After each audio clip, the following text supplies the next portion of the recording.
Đông quá. Tiến lên, chiến thắng của chúng ta.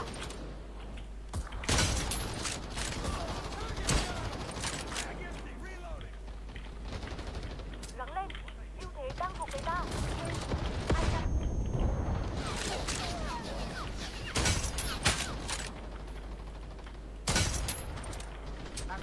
Chú ý hiểm trợ.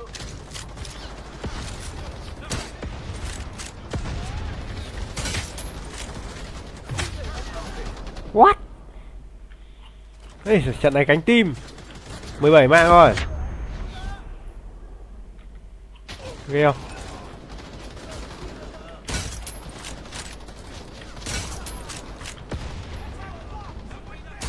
Úi giời.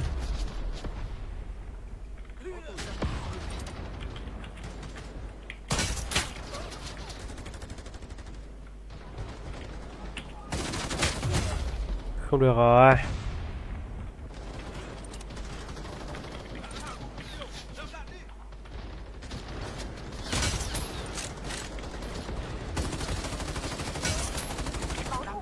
Đang thay đạn.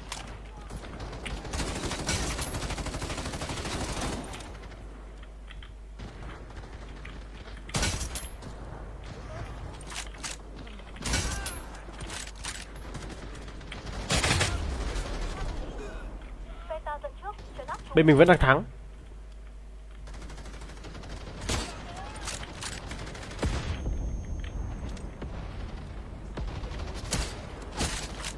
Trời ơi, đau thế.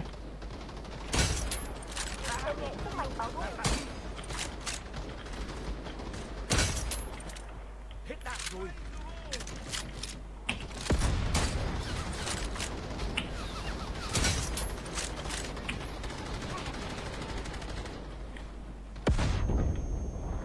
Đau thế nhở, ăn bom đau quá.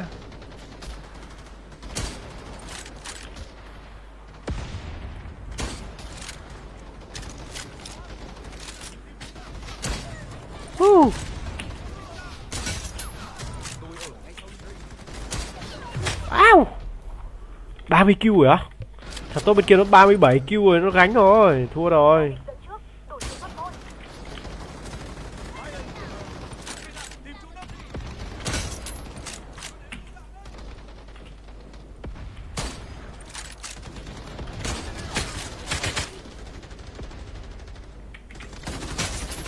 Báo thủ. Cho chúng nếm mùi sợ hãi đi.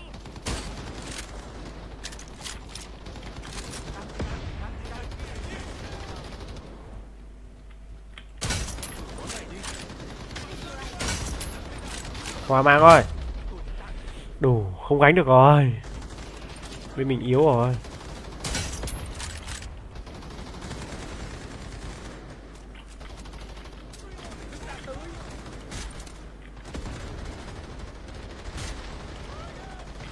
Thôi, hết rồi.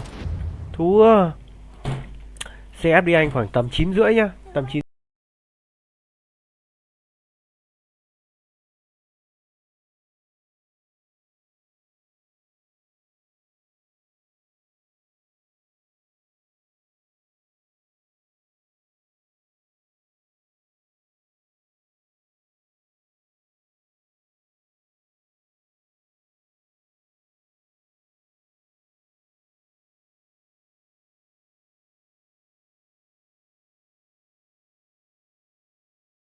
Canh chừng phía sau chờ.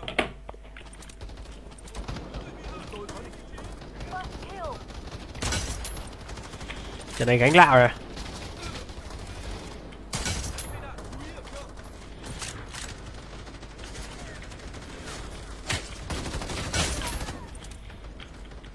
Tôi ném lựu đạn đây. Làm tốt lắm, tiếp tục tấn công.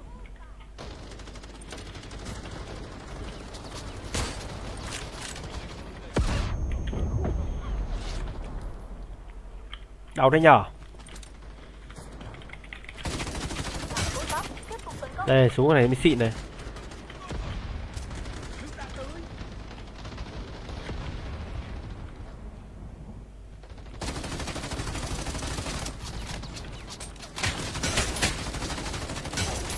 Cả đội công nghiệp sức mạnh đó không kẻ địch. Lên tận nhà nó luôn.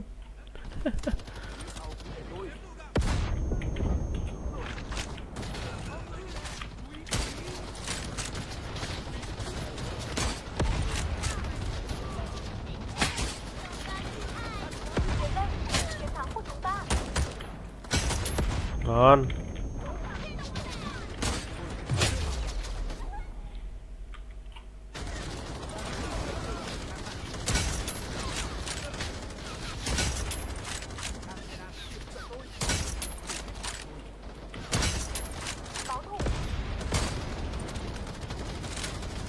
Ô, hết đạn à?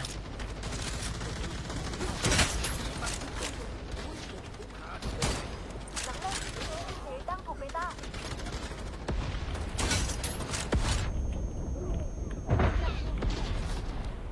Ai à, top mình càng phết đấy. Top mình bắn cũng ngang cơ mình. Ác đây. Đừng xem nhẹ sức mạnh báo thù.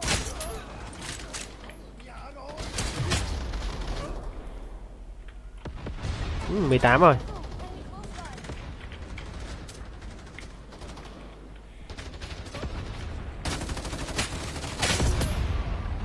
Cuối cùng cũng hạ được chúng.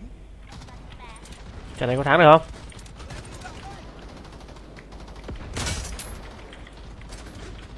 Bên ta sẽ trước một cái đắp súng.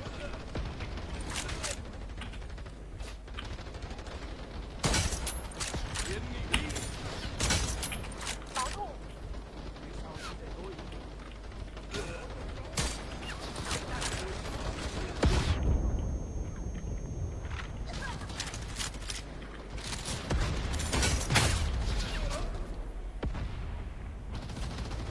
Thua lại thua rồi.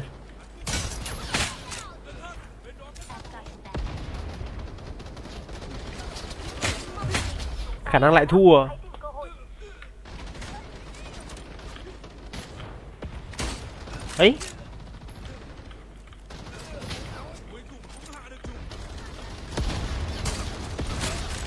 chúng. ui, bắn đau thế. Ta phản chiến đấu đến cùng. Ừ.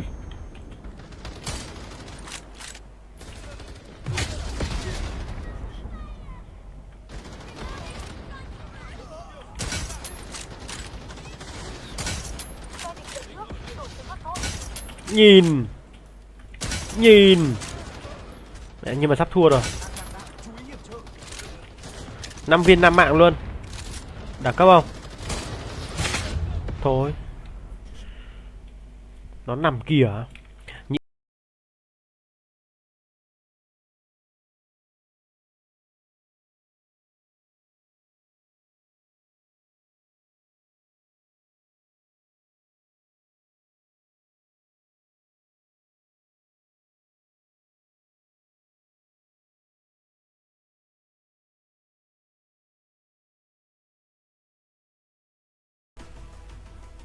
Đấu đôi. First blood.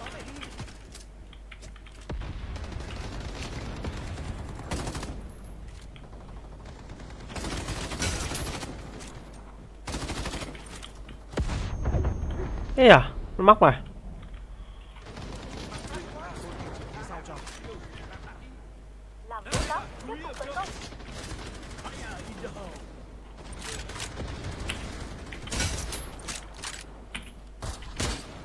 Nó nằm kìa.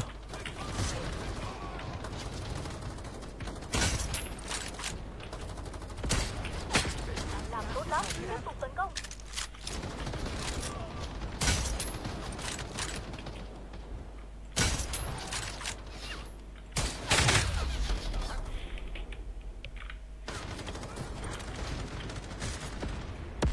Ây à, đau đấy. Cả đội hợp sức, đẩy lui kẻ địch. Ăn quả bom đau vãi. Ấy, nhầm rồi. Nhầm súng à.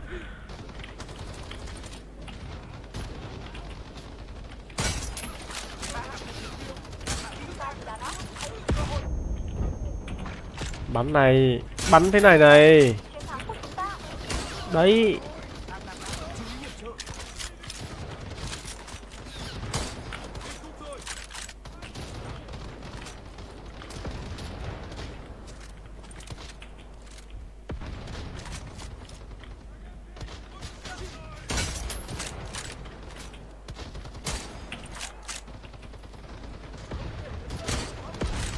Gắng lên, ưu thế đang thuộc về ta.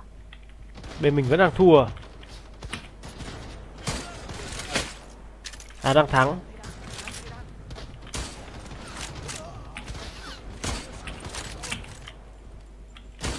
Ô, bắn toàn trượt thế này.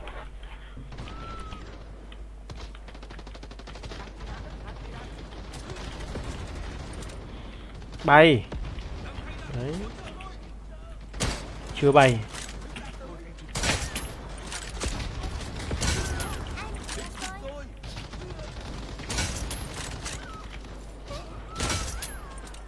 Nặng, chú ý hiểm trợ.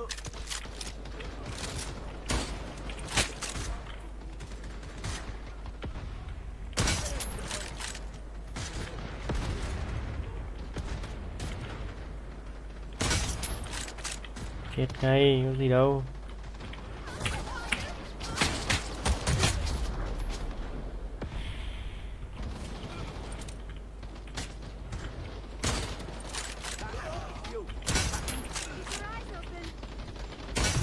Cứ nhảy là có mạng thôi.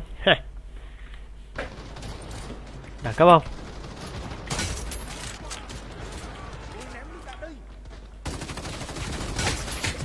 Ui, bắn tanh này hơi yếu.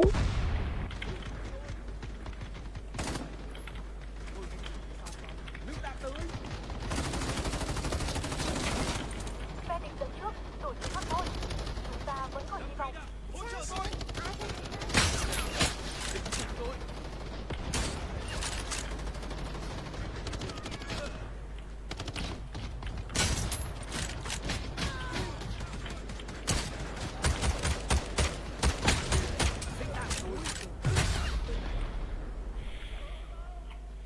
Thua chứ. Thua thật á. Thua lại thua. Hãy tìm cơ hội. Leo rank đi em à. Rank thì em chưa mở nhưng mà lên level 15 mới mở.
Chế độ đề xuất, cái này là cái gì?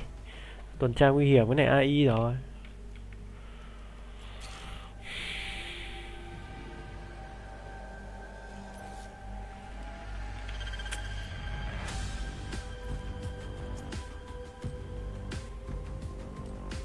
Bỏ tích cái lâu đài tuyết đi,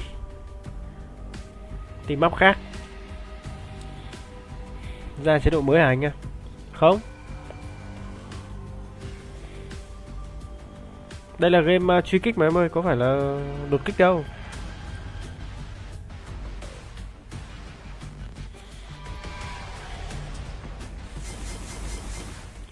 Có cá mập này, có cá mập là hay đấy.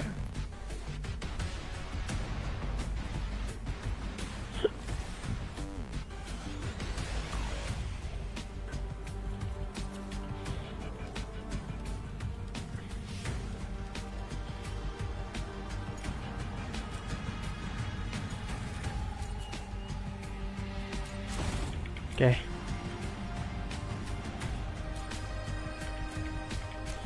không có map khác, chỉ có map lâu đài tuyết kia thôi.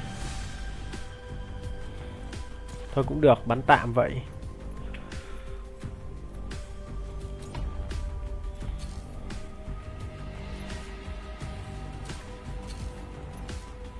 Đâu nhở? Nãy mình bấm vào đâu nhở?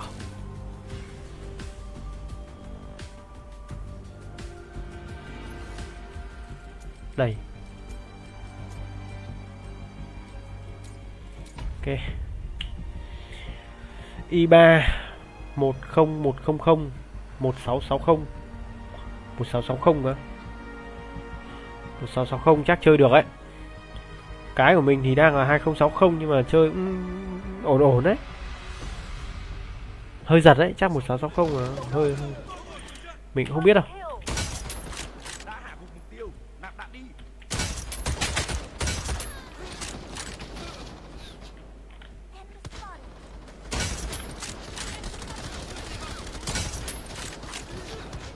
Trận này phải gánh. Ui, sắp đôi à? Làm tốt lắm, tiếp tục tấn công. Lại thua. Ý, Chúng ta bị đàn áp, hãy tìm cơ hội. Đừng chờ đợi sức mạnh báo thù. đồng thế, đừng giữa đồng thế. Mít đồng thật. Ây à, Làm tốt lắm, tiếp tục tấn công.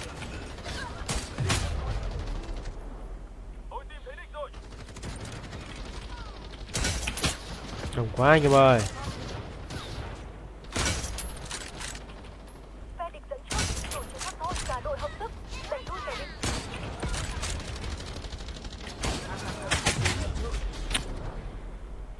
Mấy ông bên mình gà quá. Báo thù. À, nó kê. Để nó ép ghê quá nhở.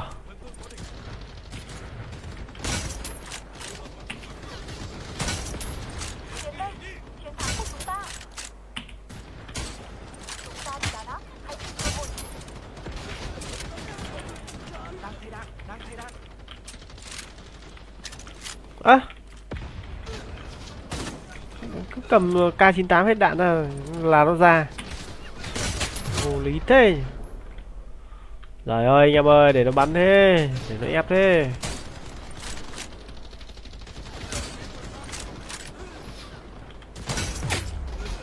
Headshot luôn à?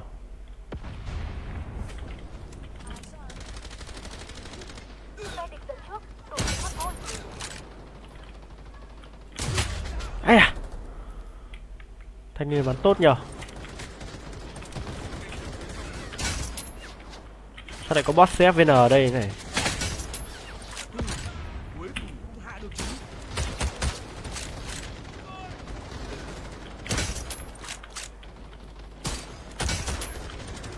Đang thay đạn. Ôi hết đạn. Boss.cfvn ấy kìa. Ồ, ông này cũng chơi đột kích à? Không biết đâu clan boss CFVN ngày xưa ấy.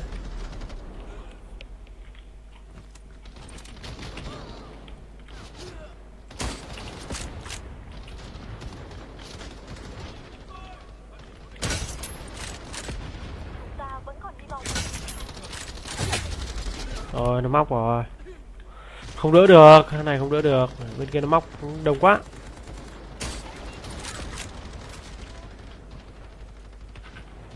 Phe địch dẫn trước, đổi chiến thuật thôi.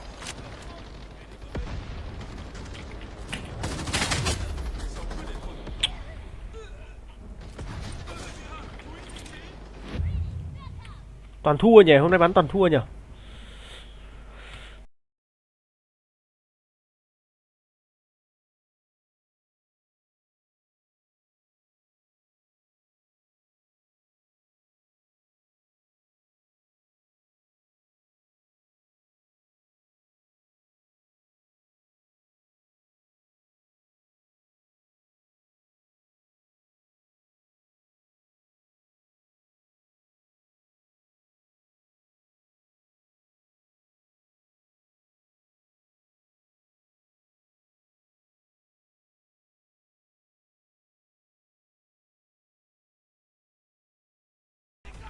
Đấu đôi. First blood.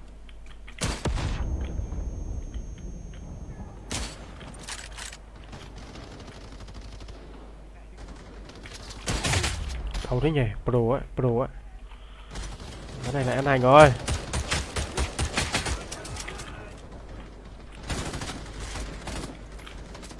Fire in the hole. Ăn đủ. Làm tốt lắm, tiếp tục tấn công. Ra đây. Ra hộ cái. Sức mạnh báo thù.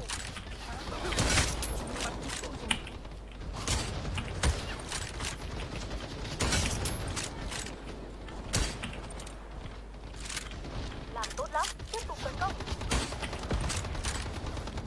Thay đạn hơi lâu nha.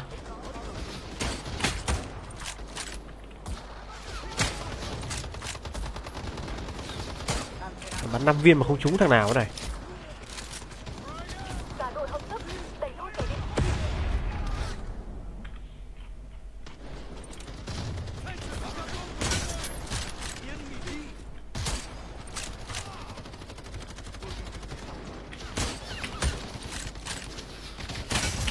Tiến lên, chiến thắng của chúng ta.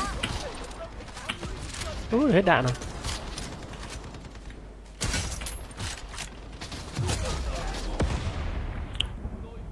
Ngang cơ, trận này ngang cơ. Ấy à, hở mỗi tí mà bắn được nhở. Ta bị đá áp, hãy tìm cơ hội. Ấy à, Cuối cùng cũng hạ được chúng. nét ngay. Máu này đi. Đang ngàn đạn, chú ý điểm vương. Phải. Đã hạ được mục tiêu. Nạp đạn đi. Need some ammo.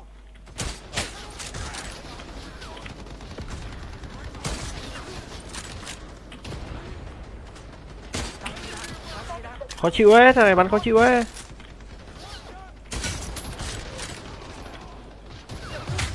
Ôi giời ơi.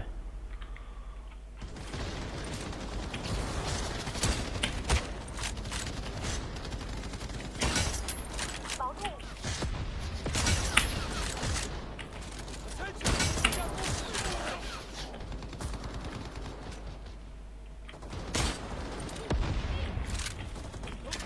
Bắt đầu quen với cảm giác bắn rồi đấy. Thực ra con này cũng dễ chơi thôi. Không khó chơi đâu. Từ đầu mình tưởng khó chơi chứ hóa ra dễ này. Không có gì là khó cả. Ôi giời. Ôi, súng gì bắn mạnh thế?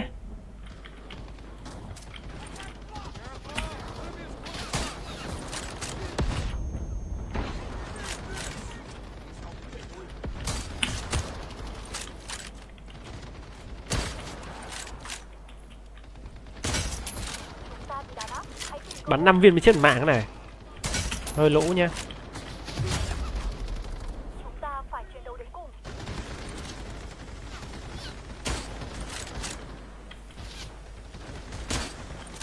Ừ.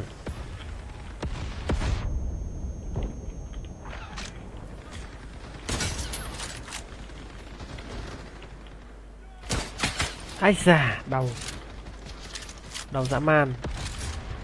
Phe địch dẫn trước, tổ chiến thoát thôi.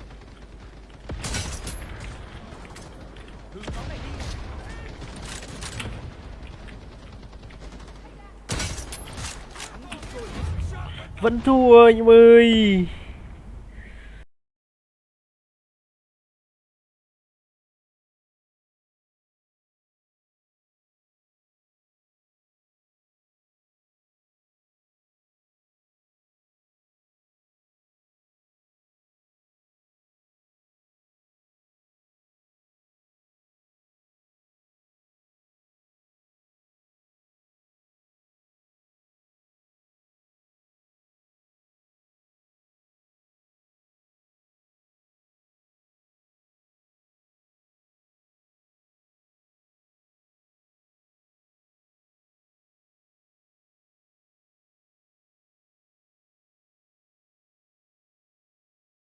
The pay to win. Thế hử cũng nạp à? Thì đột kích mình cũng thế mà. Biết sao giờ? Ê! Nhầm rồi! Loạn hết cả tay lên.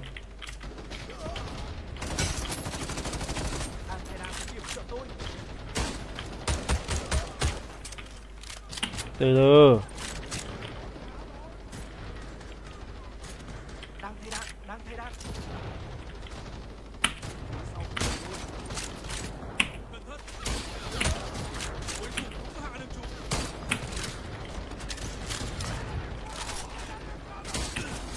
Bắn từ tối giờ toàn thu ấy nhá.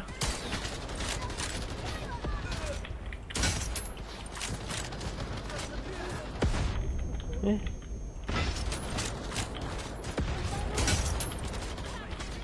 Lại hết đạn rồi. Có 5 viên hơi buồn. Chục viên. Có C40 khoảng tầm 10 giờ anh quay lại. À game này á. Game này có anh ơi. Nhưng không biết chơi kiểu gì, chưa chơi. Tí đi C4 đột kích xong. Chiến thắng trong tay, diệt nát chúng.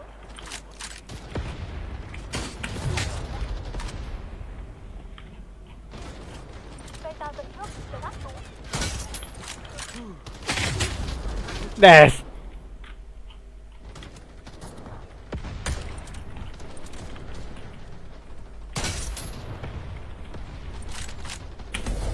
Ui, vào thắng rồi. Được Văn thắng rồi, may mắn quá. Đi IE tí nhá. Tôi đi IE. It's always like, I didn't say it, that guy did. The puppet said it. Yeah. Right. Howard, you know what I always hear when I'm hanging around with comedians is they all hate. This is a term. They hate prop comedians. Right. Prop comedians aren't real comedians. Is there any prop comedian you ever had any respect for? I like the Amazing Wid.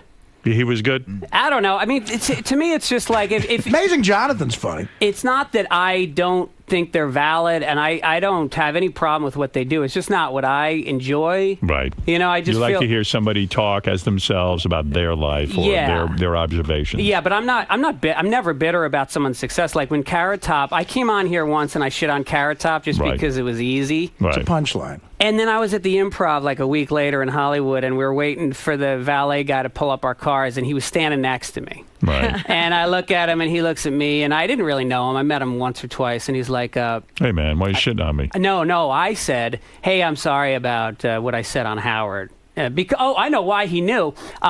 Because he came on the next week and you played it for him. That's right. Right. What kind of scumbag would do Just in that? case you missed this. Right. No, well, I think it was Baba Bad News pulled it, I'm sure. Right. We all do. It's a team effort. And so I apologized, and he immediately let me off the hook. He's like, hey, man, we're all comics. We're just kidding around, blah, blah. And I felt even more like a piece of shit, because if he'd been mad at me, then we could have had some conflict Right, and no. gotten it. And then I realized, I thought about it a lot, and I was like, well, you know, why am I begrudging anybody their living? Sure. Or, He's people not like taking them. money out of your pocket. By the way, I do want to mention that tonight it's Super Fan Roundtable with Mutt. Mutt, what do you have for us tonight? Well, tonight we're going to talk about the conclusion of the Bowie contest. You guys had Dustin Hoffman and Marissa Tomei calling in the same day. Torme? Mel Torme. Mel? Yeah, she scats when she acts. Go ahead, Mutt. So the fans want to know, did the fans actually outproduce Gary? And then Gary always says on the wrap-up show that sometimes he likes the D-list, C-list guests better than the A-list guests. So we had a couple A-listers. I want to see, would they like to see Gary find more A-listers like this? All right. Also, you have Boys Night Out coming out, so that'll be a fun thing to talk about, who's going to go, who shouldn't be allowed to go. But more importantly, are you gay and faggot for getting watery eyes because Beth left town? So we're going to talk about that. Sounds like a full agenda. And also, you were really shocked about, before you've been shocked that, like, the pace beats his dog to train him, and now you were shocked that somebody got a lick in. It was that football player that was in earlier this week. So I like this whole Howard's against beating topic. So I want to talk to people how they feel. Imagine that. I'm against beatings. Yeah. Pretty controversial. Kids with beatings. Don't train dogs with beatings. Well, of course not. You don't need to. Not even kids? To hit a kid is humiliating, and you humiliate the child.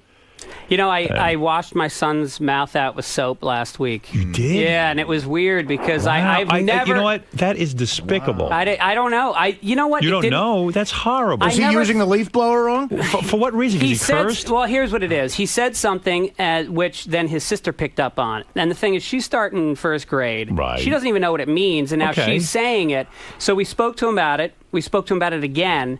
And then when he said it again, I got really angry because school was starting, and all I pictured was her getting sent to the principal, humiliated in front of her class, sent home. And so I took him in the bathroom, and I washed his mouth out with soap. You're joking. I swear to God. And I've never hit him. I don't even yell Was at he him. crying during this? He was screaming, "Daddy, anything but that." So why would you do that? Because there comes a point where I Greg. feel like my wife is not firm at all. Greg, listen to me. That's crazy. Listen You to me. poison the kid. Okay, let's say your wife's a pushover. Yeah. Okay. Which is a pain in the ass because then you feel like you're the only parent who has any Yes. sort of discipline. And you're the bad guy. And you're the bad guy. But that's really bad. Like, I'm saying that's as bad as belting your kid. No. Absolutely. Why? And his son is 20. Why? How old is your kid? Your boy. He'll be 9 in a You're couple the weeks. guy he looks up to. You're the guy who's setting the way he's going to be the rest of his life. You're teaching him how he's going to be with his kids. And let me tell you something. To take a kid and that's just taking the easy way out. You think that that's going to solve his problem of whatever? What was he saying You that was were so frustrated. bad? Yeah. And So he instead lost of out. dealing No, with the that's situation, not true. No, I parent. You took that out. I on parent him. very What if you sat- consistently, what if you very sat down black with and him? white. I warn him about things, and then afterwards, I sat with him for 45 minutes, and we talked about it. And he was hugging me, and we were course, so you're his close father. for like 3 Oh, days. my He felt God. kids want to be They told need what to do. boundaries, want to be told. but You're they right. don't need their mouths washed out with soap. Well, what if your child? That's What if your traumatic. child is in a situation where he is literally putting his sister, his younger sister, Yeah, what did in he a say? situation where she'd be That's a humiliated? ridiculous scenario, number one. Number two, you don't have the proper communication. Why is that a ridiculous scenario? Because that's something that might happen. It's not something that did She happen. said it 3 times. But it didn't happen in school. This scenario you're because school watching hadn't his started mouth yet. out. School was starting the following week. How do My I point here, Greg, I will not is- allow my daughter to be set up for My failure. point here, Greg, is your son was asking for attention. No. Yes. I built a tree fort with him last week. I spent about 40 hours on it instead of writing a fucking script. Again, He wants me to leave him alone. You're missing something, and instead of getting what he's trying to tell you, you're washing his mouth out with soap. No, you haven't gone to enough therapy, Robin. And you have a lot of you have all Greg, this listen to me. pain Can and I get in trauma on that this? needs to be done. And you've been to too much therapy. All right, listen to me. Forget it. Forget that. If my father had watched, there were times you can emasculate a kid. You're the big one. You're the strong adult. You got to look at it from a kid's point of view. And you're saying to this kid, there's no other way I can get through to you than to take you physically, hold your head, open your mouth, and stick a bar of soap in it. Yeah, you And- might as well say he's stupid. Yeah, I can't imagine. I can't even imagine what that says to a kid. It says, like, my father doesn't know how to talk to me. We're not getting to the bottom of this. Can I ask you, what was he saying that was so terrible? He said sucking balls. Okay, sucking balls. You suck balls. All right. So It's funny. And I mean, look at you. You curse all the time. You use bad language. No, and I've said to him, look, when you're alone at your friend's house at a sleepover, you guys can talk that way. If you want to talk to me that way, I said, but your sister's 6, and 3 times I've asked you not to speak this way and show responsibility. So what was his answer? Why did he feel that he needed to keep saying sucking balls in front of the sister? He says, I don't know, but what he's doing is he's challenging, he's finding the boundaries. Well, wait a second, though. When you said to him, son, I've asked you 3 times, and you're unable to comply with this, why do you keep doing it? What did he say? First he said he didn't, and He didn't what?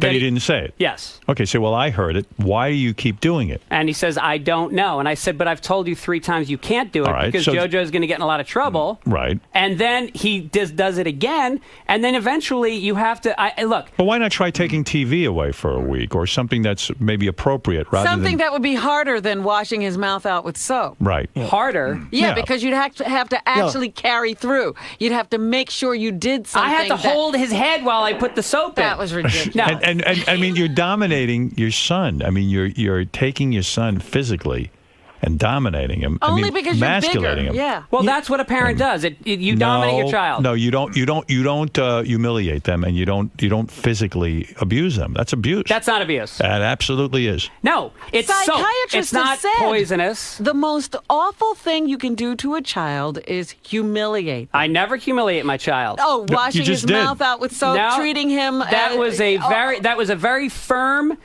consequence for something he's been wild. told again and again not to do. Fred, you're a parent. What do you think? That's a no. That's no in the parents' dictionary. Sorry. Right. Wow. Can't be done. And not only Fred. that, where was your involvement with the daughter? You have to teach your daughter that it's not right to say those things either.